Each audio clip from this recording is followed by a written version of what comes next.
አረመኔዎችን ከደጃፍ ላይ በጀግና ወታደሮች የሚከላከልላቸውን መንግስት ከመደገፍ ይልቅ ክፉን የምታስደስቱ የተብረክራኪዎች ክስ ነው። በእርግጥ ገና ድሮ ደጃፋችሁን አልፈው የገቡ ነው። መቼ ነው የምትማሩት? መንገዳችሁን ያለ ጂሃድ ማረጋጋት አትችሉ። እስራኤልን መስዋዕት በማድረግ የእስላማውያንን ማዕበል ማምለጥ አትችሉ። ያን ማዕበል ለመጋፈጥም ከእስራኤል ጎን መቆም አለባችሁ። ግን እናንተ እየሰራችሁ ያላችሁት ያን አይደለም። የእስራኤል ነቢዮች በቅዱስ መጽሐፍ እንደተናገሩት መልካሙን ወደ ክፉ፣ ክፉንም ወደ መልካም መልሳችሁታል። በዚህ ላይ በዝርዝር መናገር እፈልጋለሁ። የጄኖሳይድን የውሸት ክስ ውሰዱ። እስራኤል ሆን ብላ ዜጎችን ኢላማ ታደርጋለች ተብላ ተከሳለች። ክቡራትና ክቡራን፣ እውነቱ በተቃራኒው ነው። የከተማ የጦር ስልት ጥናት ዋና ኃላፊና በከተማ ጦር ስልት ጥናት ላይ የዓለማችን ታላቁ ሊቅ የሆነው ጆን ስፔንሰር በታሪክ ውስጥ እስራኤል ከማናቸውም የጦር ኃይል በተሻለ የንጹሐንን ጉዳት ለመቀነስ ብዙ እርምጃዎችን እየተገበረች ነው ብሏል። ይህንን በማድረጋችን የተነሳ በጋዛ ተዋጊ ያልሆኑት ተዋጊ ከሆኑት ጋር ያላቸው የጉዳት አሃዝ ከ2 ለ1 በታች ነው። ኔቶ በአፍጋኒስታንና በኢራቅ ካደረገው ጦርነት አንጻር በተለይም በምድር ላይ የህዝብ ጥግግት እጅጉን ካለባቸው የከተማ ቦታዎች መሃል ጋዛ አንዷ መሆኗን ስታስቡ ይህ አስገራሚ የሆነ አነስተኛ አሃዝ ነው። ከምድር በታች በመቶ ማይሎች የሽብር ዋሻዎች አሏት። ከምድር በላይም ስፍር የሌላቸው የሽብር ፎቆች አሏት። በሺህ የሚቆጠሩ ሽብርተኞችም ንጹሃን ባሉበት ቦታ በእነዚህ ዋሻዎችና በእነዚህ ፎቆች ውስጥ ይመሽጋሉ። በዚህ ጦርነት የንጹሃንን ጉዳት ለማስቀረት እስራኤል የምትወስዳቸውን እርምጃዎች ለማየት ብትፈልጉ አሁን በጋዛ እያደረግን ያለውን ከሁለቱ የመጨረሻዎቹ ምሽጎች መካከል አንዱ የሆነውን የመጨረሻውን የሐማስ ምሽግ እስኪ ተመልከቱ። ለ3 ሳምንታት እስራኤል ሚሊዮን በራሪ ወረቀቶችን በትናለች፣ ሚሊዮን የጽሑፍ መልእክቶችን ልካለች። የእኛ ጦር ከመንቀሳቀሱ በፊት ንጹሃን ጋዛን ለቀው እንዲወጡ የሚያሳስብ ገደብ የሌለው የስልክ ጥሪንም አድርጋለች። በተመሳሳይ ጊዜ ሐማስ ራሱን በመስጂዶች፣ በትምህርት ቤቶች፣ በሆስፒታሎች፣ በአፓርታማ ህንፃዎች ይቀብራል። ንጹሃንንም በአስከፊው መንገድ በኩል እንዲቆዩ በማድረግ ለቅቀው እንዳይወጡ ለማስገደድ ይሞክራል። በየጊዜውም ለማውጣት ሲሞክሩ በአፈሙዝ ያስፈራራቸዋል። ለእስራኤል የእያንዳንዱ ንጹሃን ጉዳት ትራጀዲ ሲሆን፣ ለሐማስ ግን ስትራቴጂ ነው። ሐማስ ንጹሃንን ሰዋዊ ምሽግ በማድረግ እንዲሁም ጠንቀኛ የሆነውን የምዕራቡ ሚዲያ በግርድፉ የሚቀበለውን የፕሮፓጋንዳ ጦርነትን በእስራኤል ላይ ይጠቀማል። የሐማስ ማስፈራሪያ እንዳለ ሆኖ ከሞላ ጎደል ከሚሊዮኑ 3/4 የሚሆኑት ጋዛውያን ጥሪያችንን ተቀብለው ወደ ሰላማዊ ስፍራዎች ተዛውረዋል።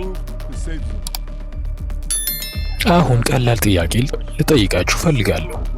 ቀላል የሆነ ሎጂካል ጥያቄ። ጄኖሳይድ የሚፈጽም አንድ ሀገር ኢላማ ያደረጋቸውን ንጹሃን ሰዎች ከአስከፊው መንገድ ይወጡ ዘንድ ይማጸናል? ጄኖሳይድ ለመፈጸም የምንሞክር ቢሆን እንዲወጡ እንነግራቸው ነበር።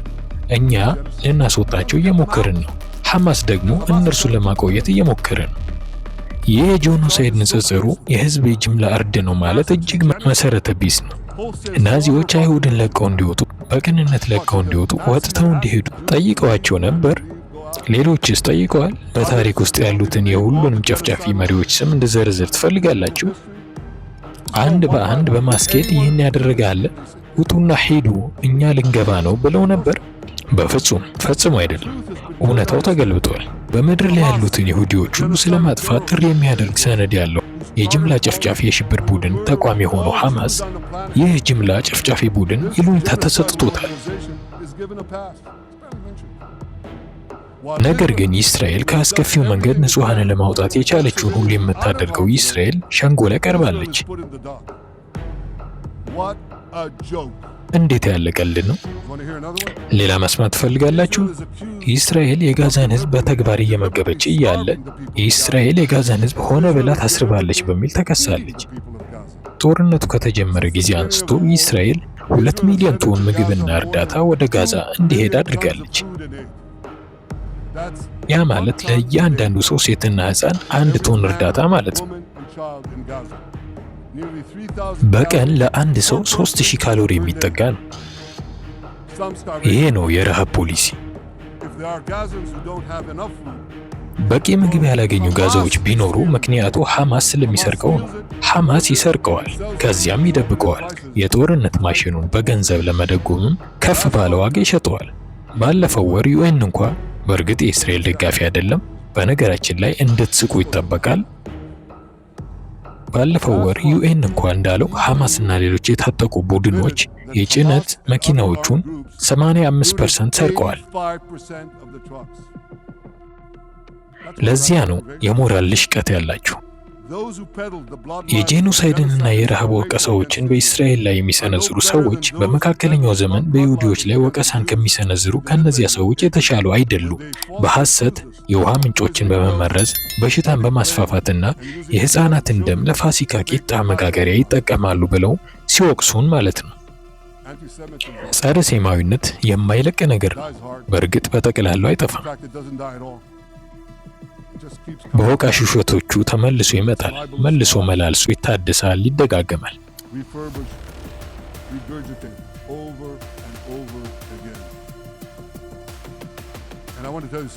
አንድ ነገር ልነግራችሁ ፈልጋለሁ። እነዚህ ጸረ ሴማዊ ውሸቶች የሚያስከትሏቸው ውጤቶች አሏቸው።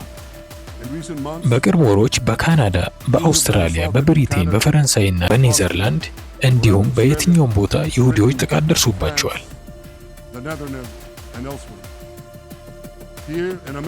በዚህ በአሜሪካ በኮሎራዶ ከሆሎኮስት የተረፉ አረጋዊ በእሳት ተቃጥለው ሞተዋል።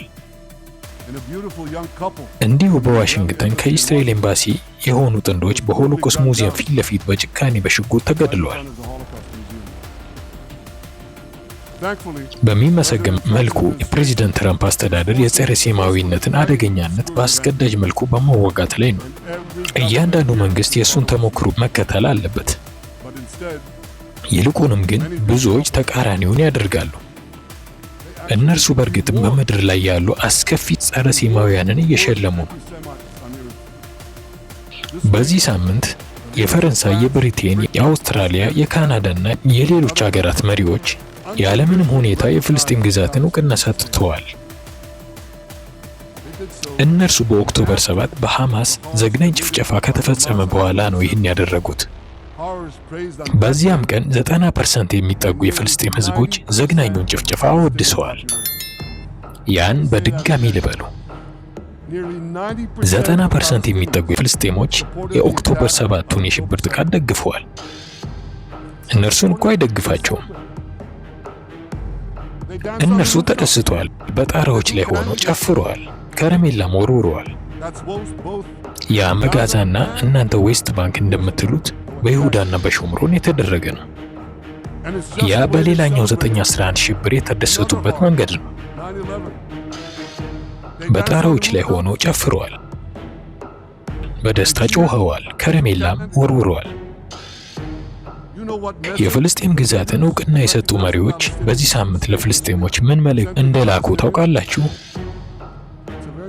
በጣም ግልጽ መልእክት ነው። ይሁዲዎችን መግደል ያሸልማል የሚል ነው። እንግዲህ ለእነዚህ መሪዎች መልእክት አለኝ። በምድር ላይ የሚገኙ አረመኔ አሸባሪዎች በታላቅ ስሜት ውሳኔዎቻችሁን ሲያወድሱ አንድ ትክክለኛ ያልሆነ ነገር አድርጋችኋል። አንድ የተሳሳተ ነገር አድርጋችኋል። በጣም ደስ የማይል ስህተት።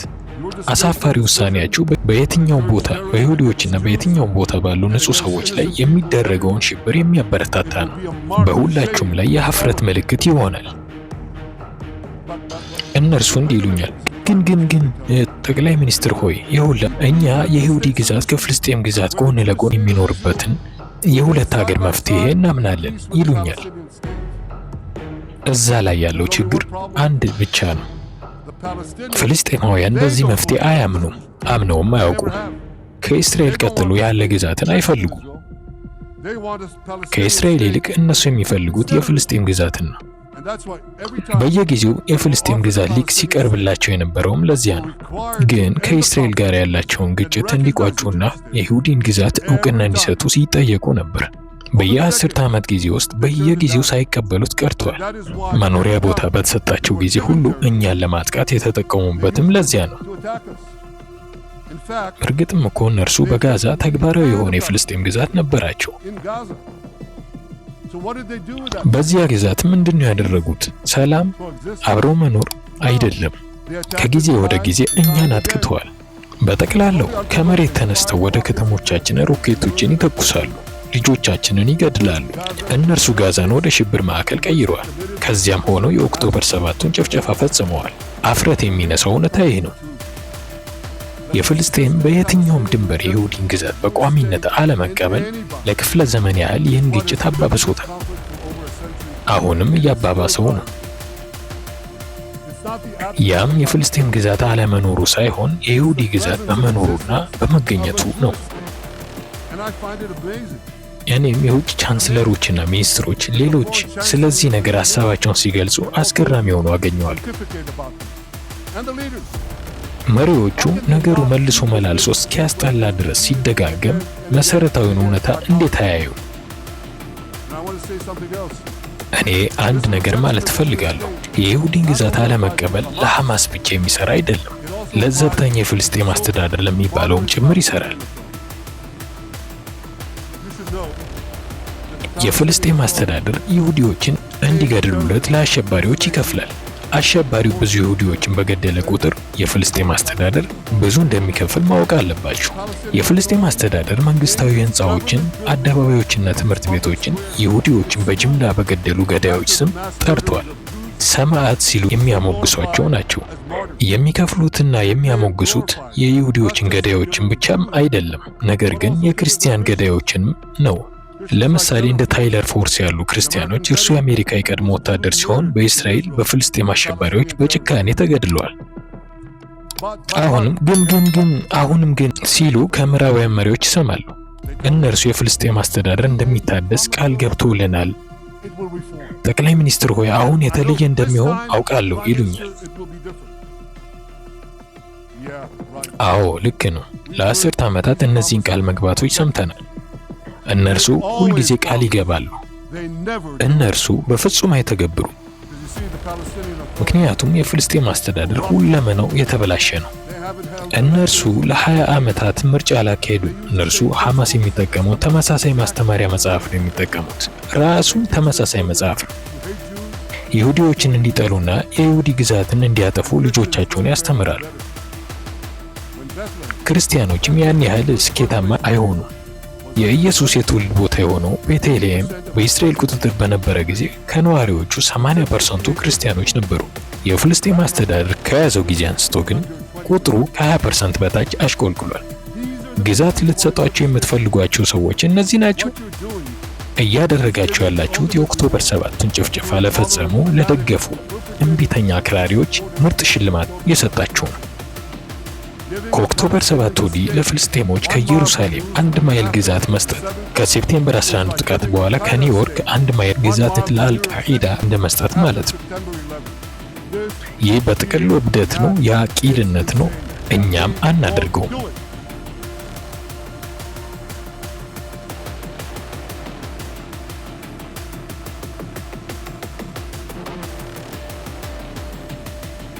ስለዚህ ለእነዚያ ምዕራባውያን መሪዎች ሌላ መልእክት አለኝ። የሽብር መንግስትን እንድንቀበል እንድታስገድዱን እስራኤል አትፈቅድም። ገና ለገና እናንተ የእስራኤልን ደም የሚፈልገውን የጠላትን ሚዲያና የጸረ ሴማውያንን መንጋ ለመጋፈጥ ድፍረቱ የላችሁምና እኛ ብሔራዊ የሆነ ራስ ማጥፋትን አንፈጽምም። በሚዲያ ሆን ተብሎ እየተጠማዘዘ ያለን አንድ ነገር እንድትይዙ ፈልጋለሁ።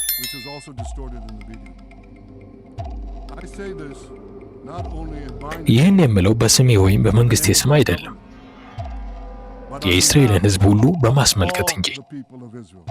ባለፈው ዓመት የኛ ፓርላማ የፍልስጤምን ግዛት መጫን በሚለው ላይ ይቃረን አይቃረን እንደሆነ በክኔሴት ምርጫ ተካሂዶ ነበር። ውጤቶቹ ምን እንደነበሩ መገመት ትፈልጋላችሁ? ከ120 የፓርላማ አባላት 99ኙ በተቃራኒው መርጠዋል። 9 ብቻ ናቸው የደገፉት። ያ ከ90% በላይ ነው። ያ ዳር የወጣ ቡድን አይደለም፣ ወይም ጠቅላይ ሚኒስትሩ ራሱ ገናና የሆነበት አይደለም፣ አሊያም ትክክሉ በገናና ፓርቲዎች እገታ የተያዘበት አይደለም። ያ ከ90% በላይ የሆኑት እስራኤላውያን ናቸው። ስለዚህ የፍልስጤም ግዛትን መቃወም በቀላሉ የኔ ፖሊሲ ወይም የመንግስቴ ፖሊሲ አይደለም። የአገርና የህዝብ ፖሊሲ የእስራኤል አገር ህዝብ ፖሊሲ እንጂ።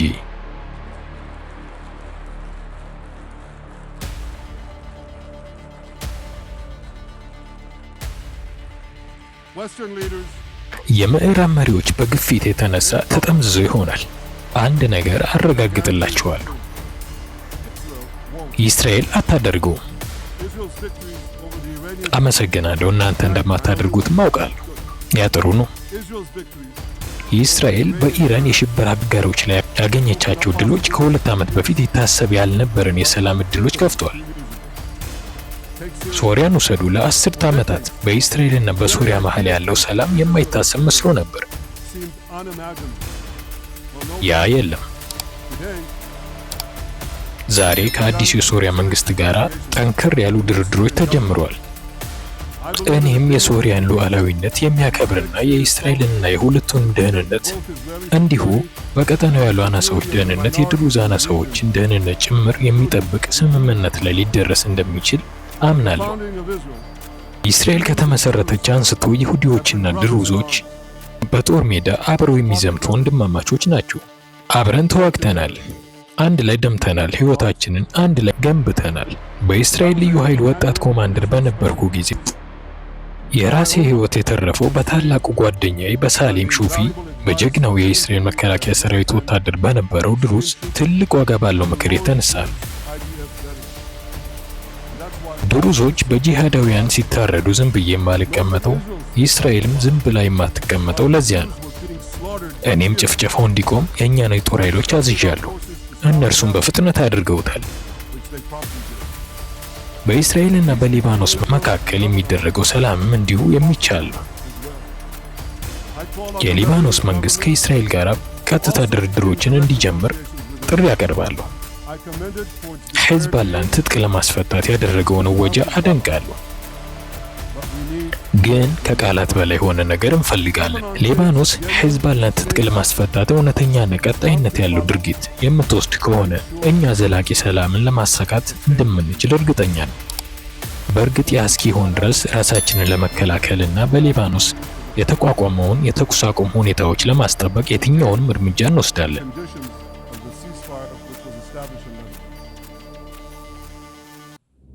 ግባችን የሂዝቦላን ድርጊቶች መቆጣጠር ብቻም ሳይሆን ነገር ግን በየትኛውም ጊዜ ተኩስ አቁም ከመጣስና እኛን ከጥቃት መከላከል ነው።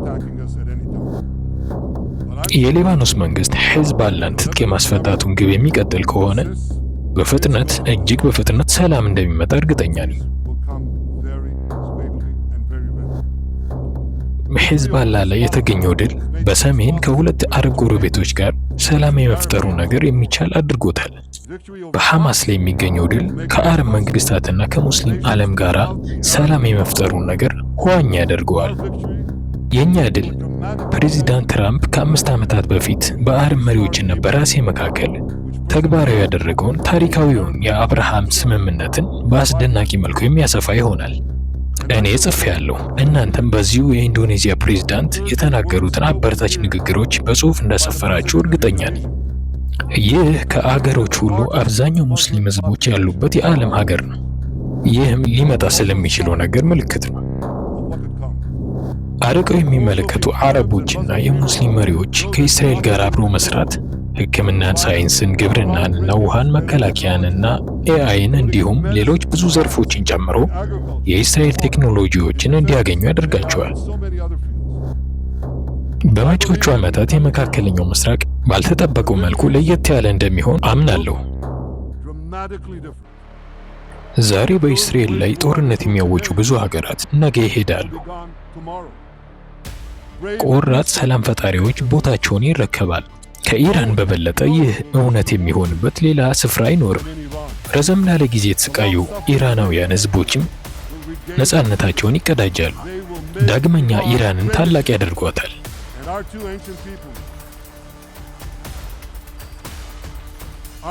እንዲሁም ሁለቱ ጥንታውያን ህዝቦቻችን የእስራኤል ህዝብና የኢራን ህዝብ መላው ዓለምን በሚጠቅም መልኩ ወዳጅነታቸውን ያድሳሉ።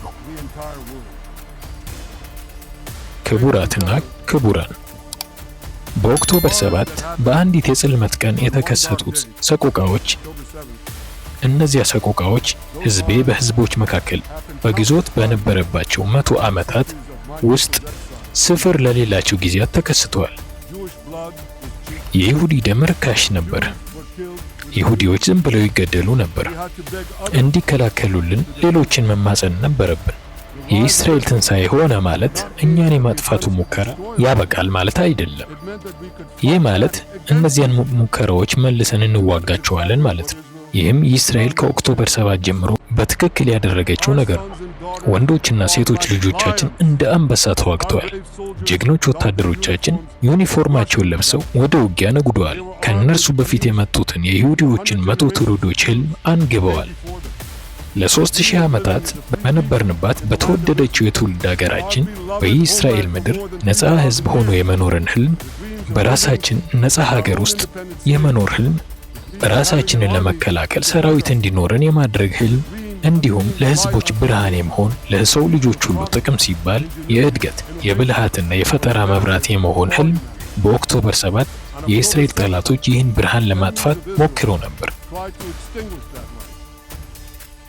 ከ2 ዓመታት በኋላ የእስራኤል ቁርጠኝነትና የእስራኤል ጥንካሬ ከመቼውም ጊዜ በላይ ብሩህ ሆኖ እያበራ ነው። በአምላክ እርዳታ ይህ ቁርጠኝነት ወደ ፈጣን ድልና ደማቅ ወደ ሆነ የብልጽግናና የሰላም መጻኢ ጊዜ ይመራናል። እጅግ በጣም አመሰግናለሁ።